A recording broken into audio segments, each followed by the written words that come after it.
Assalamu alaikum. I hope you are happy with your family. I am Ariful Islam, the founder of Practice English. 365 দিনে 365টা ক্লাসের আজকে হচ্ছে 13 নম্বর class.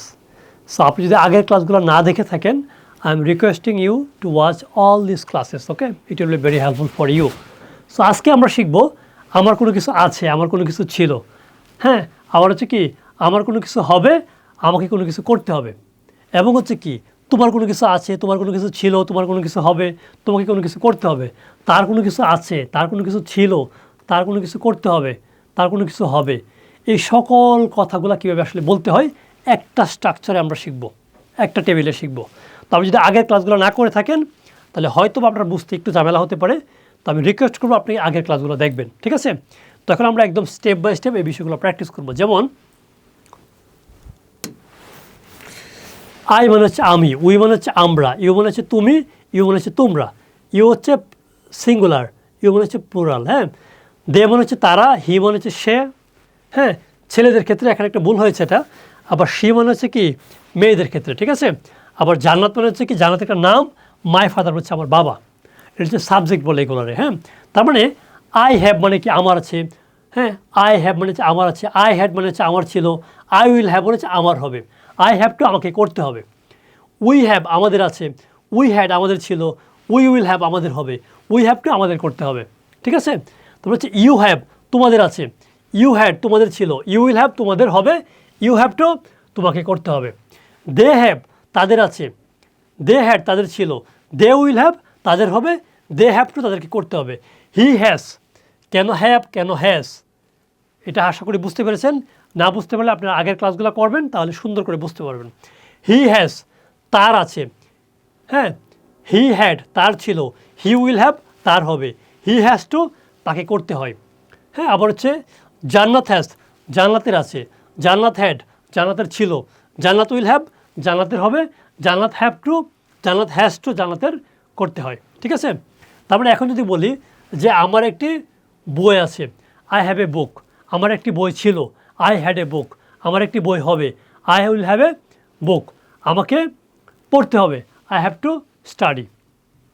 আমার একটি নীল গাড়ি আছে, I have a blue car, আমার একটা নীল গাড়ি ছিল, I had a blue car, আমার একটা নীল গাড়ি হবে, I will have a blue car, আমাকে নীল গাড়ি কিনতে হবে, I have to buy a blue car, ঠিক আছে? এরকম করে আপনারা এই স্ট্রাকচার দিয়ে আপনারা প্র্যাকটিস করবেন, ঠিক আছে? মানে আমরা আসলে অনেক কিছু শিখি, মুখ থেকে বের করি না। তো আমি রিকোয়েস্ট করছি মুখ থেকে বের করুন, বেশি বেশি করে প্র্যাকটিস করুন। এই একটা টেবিল দিয়ে আপনি হাজার হাজার বাক্য তৈরি করতে পারবেন। যেমন আমি তো বলি আই হ্যাভ দিয়ে যদি এখানে 500 বার আমাদের প্র্যাকটিস ইংলিশ বইয়ে, আমাদের এই প্র্যাকটিস ইংলিশ বইয়ে কিন্তু 500+ ভার্ব আছে।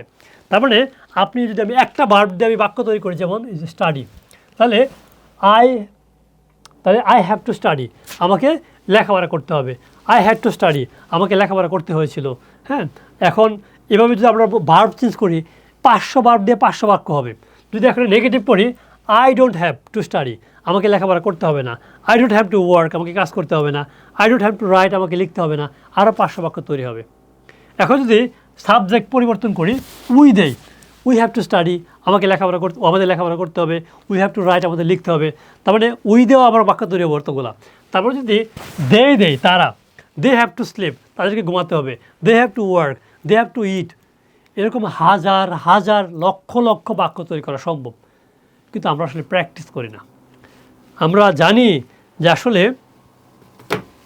শুধুমাত্র মোবাইলে ভিডিও দেখে কোনো সাঁতার কাটা যাবে না, তারপরও আমরা কি করি, সেই কাজই করি। তবে আমরা জানি যে আসলে ইউটিউবে সারাদিন ভিডিও দেখে ইংলিশে কথা বলা যায় না, মুখ দিয়ে বলতে হয়, কিন্তু আমরা সে মুখ দিয়ে আর বলি না, সারাদিন শুধু ভিডিও দেখি, স্পোকেন ভিডিও। খালি স্পোকেন ভিডিও দেখলে যদি আসলে ইংলিশে কথা বলা যেত, তাহলে ইউটিউবে লক্ষ লক্ষ ভিডিও আছে, সেগুলো দেখে মানুষ শিখতে পারতো। বা শিখতে পারে অনেকেই। কেন পারে না?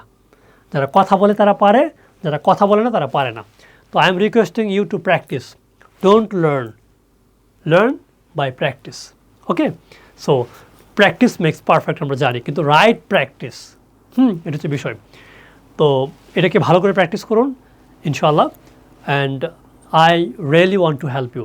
আমি ইংলিশের বইয়ে বেঞ্চের নিচে লুকিয়েছিলাম এবং আমি প্রতিজ্ঞা করেছিলাম যে আমি যদি আজকে স্যার আমাকে প্রশ্ন না করে আমি তো ইংলিশ শিখবই আজকে থেকে এবং একসময় মানুষকে শেখাবো। That's why I really want to help you. So আপনি যদি ভালো করে শিখতে চান, ব্যস্ত মানুষ হলেও শিখতে চান, তাহলে আমাদের অনলাইন কোর্স আপনার জন্য। কারণ আমরা যেরকমভাবে অনলাইনে ক্লাস করাই, বাংলাদেশে কেউ এরকমভাবে করায় না। প্রথমে 100+ রেকর্ড ক্লাস দেওয়া হয়, 100+ এক্সাম নেওয়া হয়, তারপর হচ্ছে প্রতিদিন ভর্তি হওয়ার পর থেকে একটানা 100 দিন লাইভে প্র্যাকটিস করা হয়।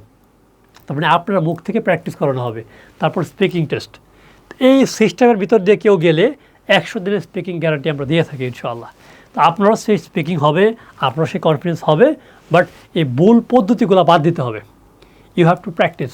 আমরা মনে করি অনেক কিছু শিখবো, বাট শেখা বাদ। এখন যতটুকু শিখতে পেরেছেন এত বছরে, এটাকে মুখ থেকে বের করা শুরু, ঠিক আছে? তো যদি মনে করেন যে না, আমি আসলে সত্যি ইংলিশটা শিখতে চাই ভালো করে, আমার জীবনে অনেক জায়গায় আমি পিছিয়ে আছি, প্রমোশন থেকে পিছিয়ে আছি, দেশের বাইরে যেতে পারছি না, কনফিডেন্টলি কথা বলতে পারছি না, মিটিং করতে পারছি না, I am facing A lot of problems, so please join with practice English. Okay, so দোয়া করি আপনি যেন ভালো থাকেন, আল্লাহ তাআলা যেন আপনাকে ভালো রাখে। কথা হবে পরবর্তী ক্লাসে। আসসালামু আলাইকুম।